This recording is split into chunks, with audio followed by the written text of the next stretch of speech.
सबसे पहले तो प्रणाम आप लोगों को और नमस्कार मेरा कि आप लोग फिर से हमारे साथ जुड़ रहे हैं। आज मैं ये वीडियो सिर्फ और सिर्फ ऑप्शनल के सब्जेक्ट्स के लिए बनाना चाहता था कि ऑप्शनल चूज कैसे करना है।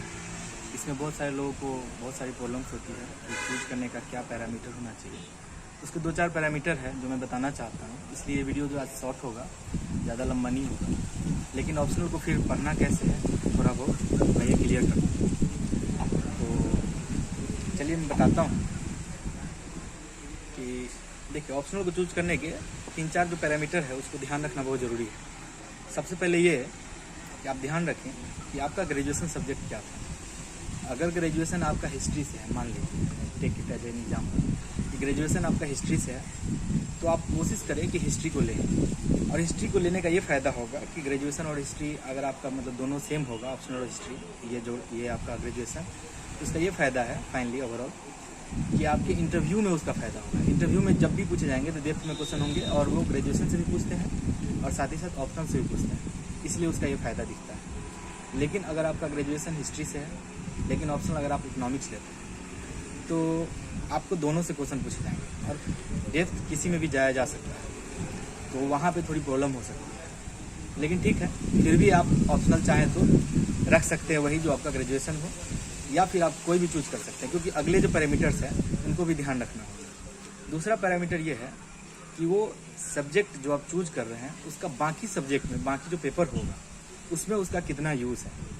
कि जैसे मान लीजिए कि आप ऑप्शनल हिस्ट्री लेते हैं लेकिन बीपीएससी के परीक्षा में हिस्ट्री का आपको मान लीजिए कि प्रीलिम्स है, उसमें काफ़ी यूज है, तो वहाँ पे आपको बहुत ज़्यादा फायदा हो जाएगा, इसलिए वो उसको लेने में कोई प्रॉब्लम नहीं है। लेकिन जहाँ तक मेंस की बात है तो मेंस में आपको GS1 और GS2 में GS1 ही एकमात्र पेपर है जहाँ पर उसका हिस्ट्री का यूज़ है, लेकिन वो यूज भी बहुत कम है, तो वहाँ पे बहुत ज़्यादा इकोनॉमिकल नहीं होता है वो सब्जेक्ट लेना। लेकिन अगर आपका ज्योग्राफी है, मेरा ज्योग्राफी था जैसे कि, तो ज्योग्राफी अगर आप लेते हैं तो आपको GS2 जो पेपर है उसका पेपर 2, उसमें आपको काफ़ी ज़्यादा प्रयोग है उसका, खासकर डायनेमिक वाले पार्ट में, ज्योग्राफी वाले पार्ट में, ज्योग्राफी में भी खासकर इकोनॉमिक्स वाले पार्ट में। इकोनॉमिक्स के भी बहुत सारे पार्ट हैं जो ज्योग्राफी में पढ़ना होता है हम लोगों को, तो वो भी आप कर सकते हैं। उसके हिसाब से भी आपको देखना होगा, जैसे अर्बनाइजेशन वगैरह है, इकोनॉमिक्स में भी पढ़ना है, ज्योग्राफी में भी पढ़ना है, तो वहाँ थोड़ा बहुत फ़ायदा करेगा। अगला पैरामीटर जो दूसरा, अब जो तीसरा पैरामीटर है, पहला हुआ कि आपको ग्रेजुएशन क्या है, दूसरा ये हुआ कि आप जो ले रहे हैं उसका कितना प्रयोग है बाकी जगह,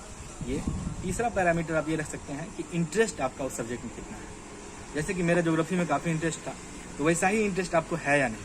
आप ज्योग्राफी आप ले लिए क्योंकि बाकी लोगों ने लिया है, या फिर उसके मार्क्स लोगों को मिले हैं ज़्यादा, जैसे इस बार मैथ्स को मिले तो आप मैथ्स ले लिए।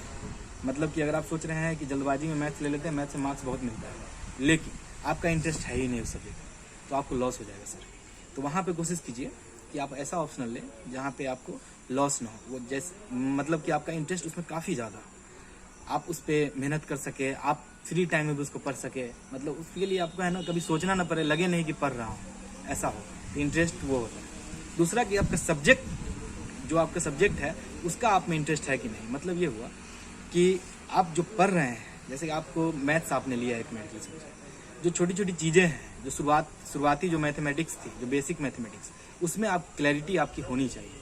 अगर वो है पहले से, इसका मतलब उस सब्जेक्ट का भी अच्छा खासा इंटरेस्ट आप में है, तो फिर आप उसको क्लियर कर पाएंगे। तीसरा पैरामीटर ये है, जो 5वां पैरामीटर कह सकते हैं आप, वो ये है कि उसकी अवेलेबिलिटी कितनी है। जैसे कि आपने मान लीजिए मैथ्स ऑप्शनल लिया या फिर ज्योग्राफी लिया, LSW मान लीजिए एक मिनट के लिए, LSW का अगर इंग्लिश में आप हैं, इंग्लिश मीडियम के हैं, तो उसके मटेरियल्स अवेलेबल नहीं है ज़्यादा, तो वहाँ पे आपको लॉस हो सकता है सर। तो वहाँ पे कोशिश करें कि ऐसे सब्जेक्ट को लिया जाए जिसका मटेरियल मार्केट में अवेलेबल हो, ताकि उसको आप पढ़ेंगे भी कहीं से, बिना पढ़े आप मतलब कैसे क्लियर करेंगे। तो उसके लिए आपको देखना होगा कि आप ऑप्शनल ऐसा चूज करें जो आपके काम का हो।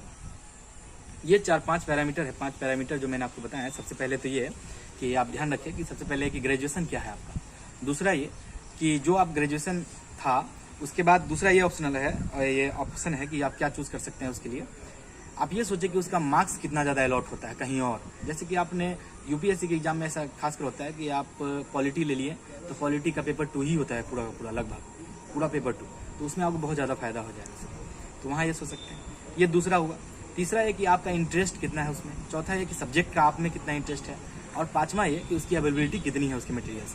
ये 5 चीज़ें अगर आप ध्यान रखते हैं तो आप ऑप्शनल अच्छे से चूज कर पाएंगे। ये एक मेन पैरामीटर है जिसको आपको ध्यान रखना ही पड़ेगा, और वो कर करके आप ऑप्शन चूज करते हैं, you will of course get good marks in your optional. मैंने भी अपने ऑप्शनल में 191 मार्क्स पाए हैं, तो काफ़ी अच्छा मार्क्स है ज्योग्राफी के हिसाब से इस बार, क्योंकि इस बार मार्किंग काफ़ी कम हुई है, इसके बावजूद इतने ज़्यादा मार्क्स आए हैं, जो कि अच्छे मार्क्स हैं। तो आप इस तरह से चूज करें तो आप अच्छे से पढ़ पाएंगे। बाकी इसमें कैसे क्या कौन सी बुक पढ़नी है एक एक करके मैं सब ऑप्शन के बारे में कोशिश करूँगा बताने का, लेकिन मैं ज्योग्राफी के बारे में आप लोगों को बाद में बताऊंगा आराम से इसके बारे में। तब तक के लिए हम लोग इस वीडियो से विदा लेते हैं। आप सबको फिर से